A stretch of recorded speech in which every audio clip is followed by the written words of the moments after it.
Chapter 9. Effect of compliance and non-compliance with Baba's orders at the time of taking leave. A few instances, mendicancy and its necessity, devotees, Turkhar families. Experiences, Baba fed sumptuously. How? At the end of the last chapter, it was barely stated that the Bhaktas, who obeyed Baba's orders at the time of taking leave, fared well, and those who disobeyed them suffered many a mishap. This statement will be amplified and illustrated with a few striking instances, and by other matters dealt with in this chapter. Characteristic of Shirdi pilgrimage. One special peculiarity of Shirdi pilgrimage was this, that none could leave Shirdi without Baba's permission. And if he did, he invited untold sufferings. But if anyone was asked to quit Shirdi, he could stay there no longer. Baba gave certain suggestions or hints when Bhaktas went to bid goodbye and take leave. These suggestions had to be followed. If they were not followed or were departed from, accidents were sure to befall them who acted contrary to Baba's directions. We give below a few instances. Tatya Kote Patil. Tatya Kote was once going in a tanga to Kopragav Bazar. He came in haste to the masjid, saluted Baba, and said that he would go to Kopragtao Bazar. Baba said, "Don't make haste, stop a little, let go the bazaar, don't go out of the village." On seeing his anxiety to go, Baba asked him to take Shama, Madhavrao Deshpande, at least with him. Not minding this direction, Tatya Kote immediately drove his tanga. Of the two horses, one, which cost 300 rupees, was very active and restless. After passing Sawal well, it began to run rashly, got a sprain in its waist and fell down. Tatya was not much hurt, but was reminded of Mother Sai's direction. On another occasion, while proceeding to Kolhar village, he disregarded Baba's direction and drove in a tanga, which met with a similar accident. European gentleman. One European gentleman of Bombay once came to Shirdi with an introductory note from Nana Sahib Chandorka and with some object in view. He was comfortably accommodated in a tent. He wanted to kneel before Baba and kiss his hand. Therefore, he tried thrice to step into the masjid, but Baba prevented him from doing so. He was asked to sit in the open courtyard below and take Baba's darshan from there. Not pleased with this reception he got, he wanted to leave Shirdi at once and came to bid goodbye. Baba asked him to go the next day and not to hurry. People also requested him to abide by Baba's direction. Not listening to all this, he left Shirdi in a tanga. The horses ran at first all right, but when Sawal well was passed, a bicycle came in front, seeing which the horses were frightened and ran fast. The tanga was turned topsy-turvy and the gentleman fell down and was dragged some distance. He was immediately released, but had to go and lie in Kopragav hospital for the treatment of the injuries. Because of such experiences, all people learned the lesson that those who disobeyed Baba's instruction met with accidents in one way or the other, and those who obeyed them were safe and happy. The necessity of mendicancy. Now to return to the question of mendicancy. A question may arise in the minds of some that if Baba was such a great personage, God in fact, why should he have recourse to the begging bowl all his lifetime? This question may be considered and replied from two standpoints. One, who are the fit persons who have a right to live by the begging bowl? Our Shastras say that those persons who, getting rid of or becoming free from the three main desires, viz. 1. For progeny, 2. For wealth, 3. For fame, accept sannyas, are the fit persons to live by begging alms. They cannot make cooking arrangements and dine at home. The duty of feeding them rests on the shoulders of householders. Sai Baba was neither a householder nor vanprastha. He was a celibate sannyasi, i.e., sannyasi from boyhood. His firm conviction was that the universe was his home. He was the Lord Vasudev, the supporter of the universe, and the imperishable Brahman. So he had the full right to have recourse to the begging bowl. 2. Now from the standpoint of 1. Pachasun, 5 sins and their atonement. We all know that in order to prepare foodstuffs and meals, the householders have to go through 5 actions or processes, viz. 1. Kandani pounding, 2. Peshani grinding. 3. Udkumbhi, washing pots. 4. Marjani, sweeping and cleaning.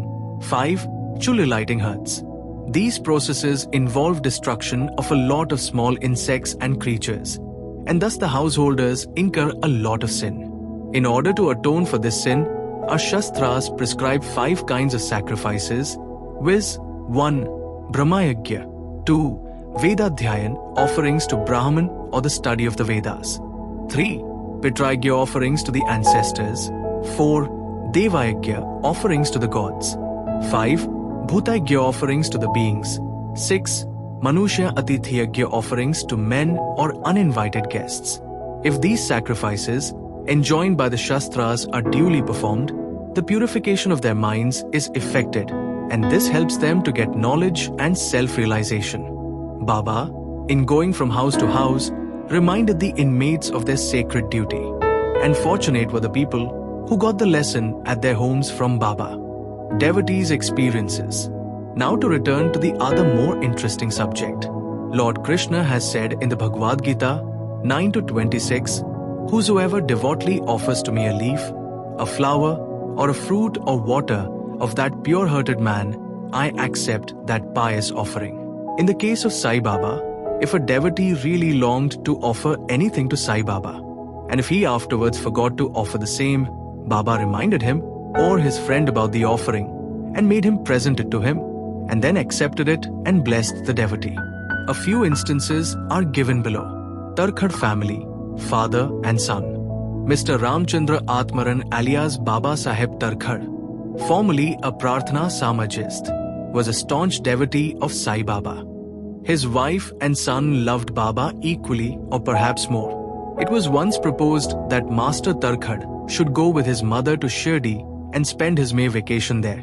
But the son was unwilling to go, as he thought that in case he left his home at Bandra, the worship of Sai Baba in the house would not be properly attended to, as his father, being a Prarthana Samajist, would not care to worship Sai Baba's enlarged portrait. However, on his father's giving an assurance of oath that he would perform the worship exactly as the son was doing, the mother and the son left for Shirdi on one Friday night. Next day, Saturday, Mr. Tarkhad got up early, took his bath, and before proceeding with the puja, prostrated himself before the shrine and said, "Baba, I am going to perform the puja exactly as my son has been doing, but please let it not be a formal drill." After he performed the puja, he offered a few pieces of lump sugar as Navidya offering, which were distributed at the time of the lunch. That evening and on Sunday, everything went on well. The following Monday was a working day, and it also passed well. Mr. Tarkhal, who had never performed puja like this in all his life, felt great confidence within himself that everything was passing on quite satisfactorily according to the promise given to his son. On Tuesday, he performed the morning puja as usual and left for his work. Coming home at noon, he found that there was no prasad, sugar, to partake of when the meal was served. He asked the servant cook, who told him that there was no offering made that morning and that he had completely forgotten then to perform that part of the puja, offering Navidya. After hearing that, he left his seat and prostrated himself before the shrine, expressed his regret, at the same time chiding Baba for the want of guidance in making the whole affair a matter of mere drill. Then he wrote a letter to his son stating the facts and requested him to lay it before Baba's feet and ask his pardon for his neglect. This happened in Bandra at Tuesday noon. At about the same time, when the noon aarti was just about to commence in Shirdi, Baba said to Mrs. Tarkhad, "Mother, I had been to your house in Bandra with a view to having something to eat. I found the door locked. I somehow got an entrance inside and found to my regret that Bhau, Mr. Tarkhad, had left nothing for me to eat. So I have returned from there without eating anything." The lady could not understand anything, but the son, who was close by, understood that there was something wrong with the puja in Bandra, and he, therefore, requested Baba to permit him to go home. Baba refused the permission, but allowed him to perform puja there. Then, the son wrote a letter to his father, stating all that took place at Shirdi, and implored his father not to neglect the puja at home. Both these letters crossed each other, and were delivered to the respective parties the next day. Is this not astonishing? Mrs. Tarkhar. Let us now take up the case of Mrs. Tarkhar herself. She offered 3 things, viz. 1. Bharit, roasted brinjal eggplant mixed curds and spice. 2. Kacharya, circular pieces of brinjal fried in ghee. 3. Peda, sweet meatball. Let us see how Baba accepted them. Once Mr. Raghuvir Bhaskar Purandare of Bandra, a great devotee of Baba, started for Shirdi with his family. Mrs. Tarkhar went to Mrs. Purandare and gave her 2 brinjals and requested her to prepare bharit of 1 brinjal and kachari of the other when she went to Shirdi and serve Baba with them.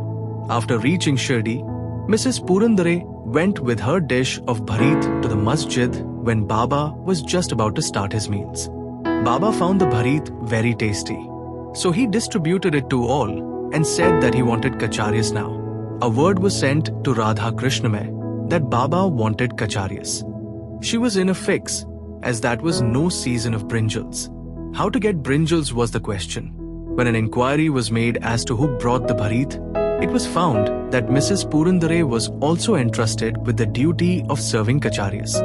Everybody then came to know the significance of Baba's inquiry regarding kacharyas and was wonderstruck at Baba's all-pervasive knowledge. In December 1915 AD, one Govind Balram Mankar wanted to go to Shirdi to perform the obsequies of his father. Before he left, he came to see Mr. Tarkhar. Then Mrs. Tarkhar wanted to send something with him to Baba. She searched the whole house but found nothing except a peda which had already been offered as Navidya. Mr. Mankar was in mourning. Still out of great devotion to Baba, she sent the peda with him, hoping that Baba would accept and eat it. Govind went to Shirdi and saw Baba, but forgot to take the peda with him. Baba simply waited. When again he went to Baba in the afternoon, he went empty-handed without the peda. Baba could wait no longer and, therefore, asked him straight, "What did you bring for me?" "Nothing," was the reply. Baba asked him again. The same reply came forth again. Then Baba asked him the leading question, "Did not the mother, Mrs. Tarkhar, give some sweet meat to you for me at the time of your starting?"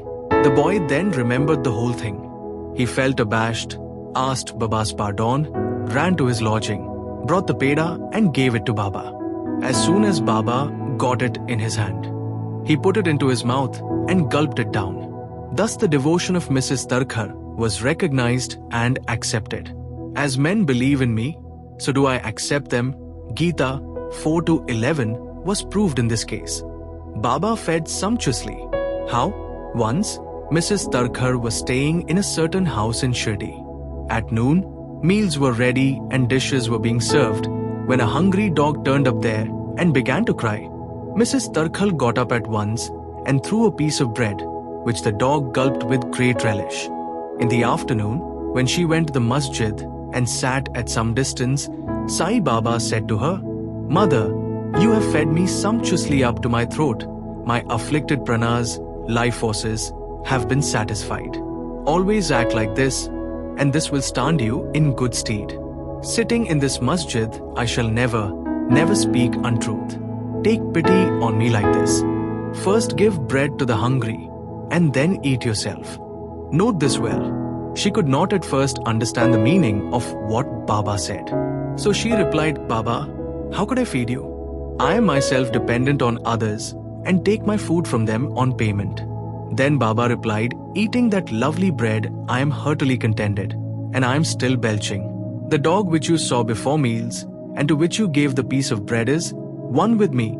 So also other creatures, cats, pigs, flies, cows, etc.